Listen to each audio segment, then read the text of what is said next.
മക്കളെ. അപ്പോൾ സ്റ്റിക്കേഴ്സ് ഉണ്ടാക്കുന്ന കേസ് വരുമ്പോൾ എല്ലാവരും പറയും CD മാർക്കേഴ്സ് ഇല്ല, അതില്ല, ഇതില്ല, ഒന്നും വേണ്ടെന്നേ.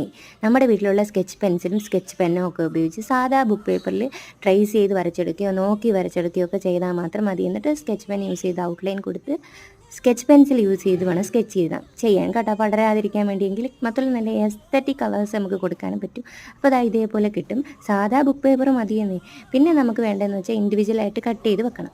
പിന്നെ ഒരേ ഒരു കാര്യം മാത്രം നമുക്ക് വേണം. അതിന് 1 രൂപ കൊടുക്കുമ്പോൾ 2 കിട്ടും ബുക്ക് സ്റ്റോളിൽ. വാക്സ് ഷീറ്റ് അഥവാ ഓയിൽ ഷീറ്റാണ്.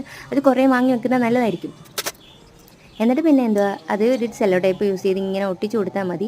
ഓരോന്നും എടുത്ത് വെച്ച് വേണം ഒട്ടിക്കാൻ കേട്ടോ, അല്ലെങ്കിൽ അതിനൊരു ഞണങ്ങൽ വരും. അപ്പോഴത്തേക്കും ഇതിങ്ങനെ ഇട്ടിട്ടുണ്ട്. നമുക്കിത് വെട്ടി കടയിൽ നിന്ന് മേടിക്കുന്ന സ്റ്റിക്കേഴ്സ് പോലെ സൂക്ഷിച്ച് വെച്ചിട്ട് ആവശ്യം വരുമ്പോൾ വെട്ടിയാൽ മതി, വെട്ടി ഒട്ടിച്ച് കൊടുത്താൽ മതി. അപ്പോൾ നമ്മളെ കവായി സ്റ്റിക്കേഴ്സ് റെഡി ആയിട്ടുണ്ട്, ക്യൂട്ട് സ്റ്റിക്കേഴ്സ്. ഇതിൻ്റെ ഡീറ്റെയിൽഡ് വീഡിയോ ഞാൻ അപ്ലോഡ് ചെയ്തേക്കാമേ. അപ്പോൾ എല്ലാവരും ഷെയർ, സബ്സ്ക്രൈബ്.